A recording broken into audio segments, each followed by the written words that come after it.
بسم الله الرحمن الرحيم.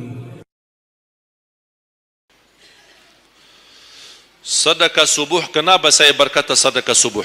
Bukan berarti tidak boleh sedekah di waktu yang lain. Semua sedekah boleh di setiap waktu dan setiap saat, hari Jumat maupun selain hari Jumat. Tapi sedekah subuh itu termasuk sedekah yang terbaik. Kenapa? Bukan kata saya, tapi kata Rasulullah sallallahu alaihi wasallam. Setiap waktu subuh Allah turunkan malaikat, tugasnya mendoakan orang yang bersedekah subuh hari. Allahumma a'ti munfiqan khalafa. Ya Allah, ganti yang lebih baik bagi orang yang infak di subuh hari. Ibu-ibu lagi halangan tidak salat, sebelum beraktivitas isi sedekah subuh. Anda tidak usah susah-susah mencari anak yatim dan orang miskin di subuh hari. Mulai hari ini masing-masing bikin kotak amal atau botol atau kaling, simpan di rumah. Setiap habis salat subuh sebelum beraktivitas isi sedekahnya. Apalagi kalau sedekah itu disertai doa.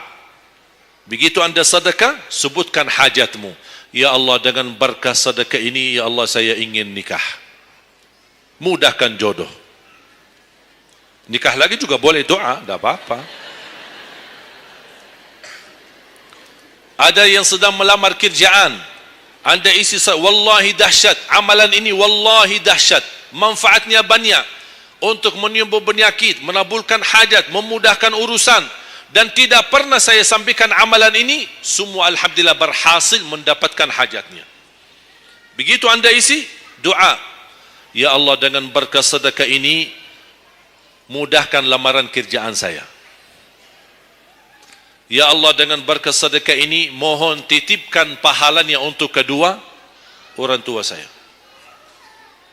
Kalau ada yang merasa dirinya suka marah, suka emosi, ya Allah, dengan berkah sedekah ini tenangkan hati dan jiwa saya agar tidak emosi lagi. Ya Allah, dengan berkah sedekah ini karuniai kepada aku anak penghafal Al-Quran. Bu, jemaah sekalian, saya berkeluarga 12 bersaudara, timnas. Dan kami memang sudah disusun satu lusin.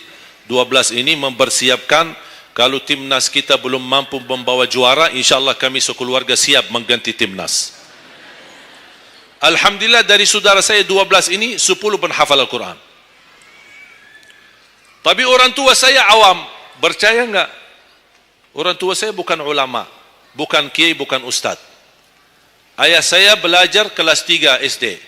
Ibu saya tidak pernah masuk sekolah sama sekali. Sampai usia 40 tahun masih buta huruf, tidak bisa baca Quran. Tapi Allah berikan karunia keturunan penghafal Al-Quran. Berkat apa? Salat mereka dan sedekah mereka, termasuk doa. Itu berjuangan mereka. Alhamdulillah, sekarang ayah saya, ibu saya penghafal Al-Quran, yang jadi gurunya anaknya sendiri. Sekarang di Indonesia saya bawa 5 adik saya dan ditugaskan menjadi imam tarawih. Saya bawa mereka pindah dari Arab kemari. Ada 5. Yang perempuan sudah dinikahkan sama orang Indonesia, orang Jakarta. Dan saya dorong adik saya yang perempuan untuk menghafalkan suaminya biar jadi penghafal Quran. Yang 4 laki-laki, ada yang 2 bawa istrinya masing-masing dari Arab, yang 2 lagi saya nikahkan di Indonesia sama orang Indonesia. Ada 1 sama orang Sunda, 1 sama orang Lombok. Jangan khawatir bu, masih ada lagi. Bahkan saya dorong adik-adik saya semua wajib nikah 4. Masing-masing 4 istri. Kenapa? Supaya banyak keturunan. Kalau bisa setiap satu istri 12, satu lusin. Masya Allah, luar biasa. Mengapa? Karena kita punya perjuangan yang masih panjang. Cita-cita saya mencetak 1 juta penghafal Al-Quran di Indonesia. Ketika saya datangkan adik saya tugaskan sama mereka dan tegas, kalau kalian datang hanya mau berhiburan, pulang. Kalian di sini untuk bersama-sama memperjuangkan untuk mencetak 1 juta penghafal Al-Quran. Dan alhamdulillah program ini sudah jalan. Dan kita terus memperjuangkan, dan saya harap semua jamaah insya-Allah berkenan terlibat dalam program ini. Cita-cita saya semua masjid se-Indonesia insya-Allah diimami imam penghafal Al-Quran 30 juz. Bahkan lebih hebat lagi, cita-cita saya. InsyaAllah saya yakin akan terjadi. InsyaAllah di demikian hari, di waktu yang Allah insyaAllah tentukan, insyaAllah Presiden kita penghafal Al-Quran. Coba, ya Allah, rasanya enak. Langsung diumumkan di Masjid Istiqlal, khatib dan imam salat Idul Fitri, penghafal Al-Quran 30 juz, Presiden Republik Indonesia. Oh, mantap. Imam salat Idul Adha, Presiden kita. Salat Jumat, khatib dan imam, Presiden kita. Tidak perlu ganti imam. Sudah tidak perlu ganti imam, subhanallah. Luar biasa.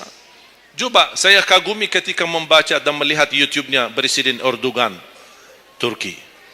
Walaupun beliau bukan penghafal Al-Quran, tapi murattal bacaannya beliau, Masya Allah. Mana ada sekarang presiden di dunia Islam sebagaimana bacaannya yang benar. Ini sudah saatnya, tapi bukan sekarang ya, nanti maksud saya, sabar dulu. Nanti jadi kacau nanti, semua, sabar dulu. InsyaAllah ada waktunya, InsyaAllah. Mulai dari sekarang kita ayo bersama-sama mempersiapkan untuk kalau anda gagal menjadi penghafal Al-Quran, jangan gagal anakmu, cucumu, generasi yang ini semua. Kita melihat, saya bangga. Kenapa saya semangat untuk mencetak 1 juta penghafal Al-Quran? Itu berkatnya acara Hafiz Indonesia. Nonton kan acara Hafiz Indonesia? Nangis ya? Habis tisu kan? Tahu enggak salah satu karunia Allah untuk Indonesia? Ada teman saya berusaha punya TV di Arab. Beliau ingin membuka dan membuat acara Hafiz Indonesia versi Arab, tapi gagal. Kenapa? Karena tidak menemukan jumlah yang banyak penghafal Al-Quran di bawah usia 10 tahun. Hanya Indonesia saja.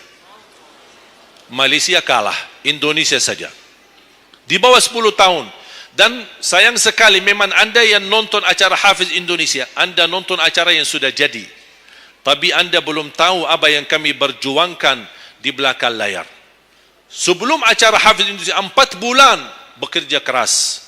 Sambil tim turun ke lapangan, ke desa-desa, kampung-kampung, ke pulau-pulau untuk menumbulkan dan mendatangkan, menghadirkan para penghafal Al-Quran.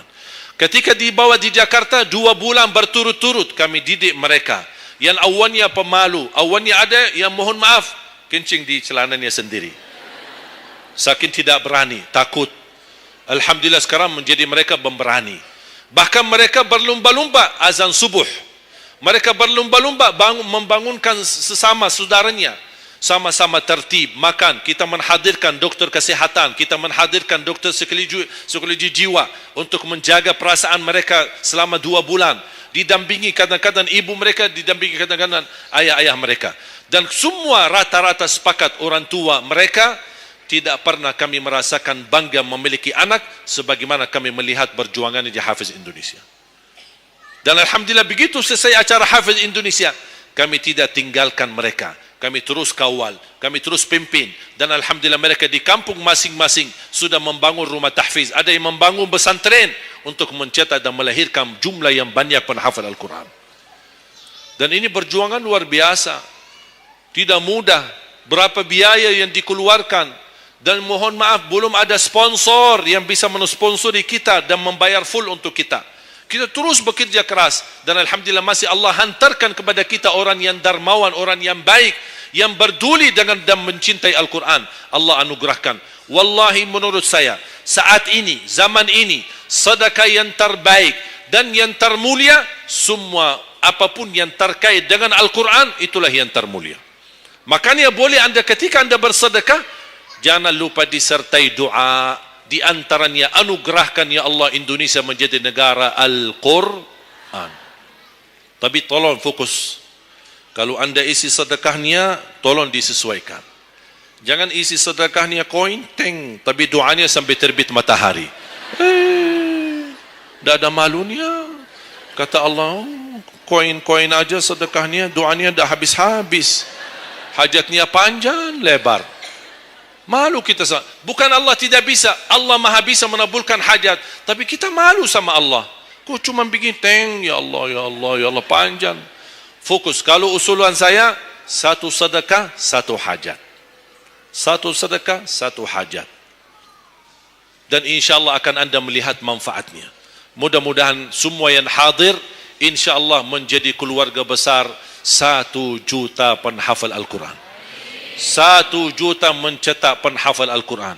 1 juta keluarga Al-Quran yang insyaAllah akan membangun generasi baru yang membawa Indonesia menjadi baldatun tayyibatun wa rabbun ghafur, dan di masa yang akan datang insyaAllah Indonesia menjadi lebih baik. Amin ya rabbal alamin. Barakallahu fikum. Terima kasih, semoga bermanfaat. Kurang lebihnya mohon maaf. Mungkin ada panitia ingin menyampaikan selanjutnya. Wallahu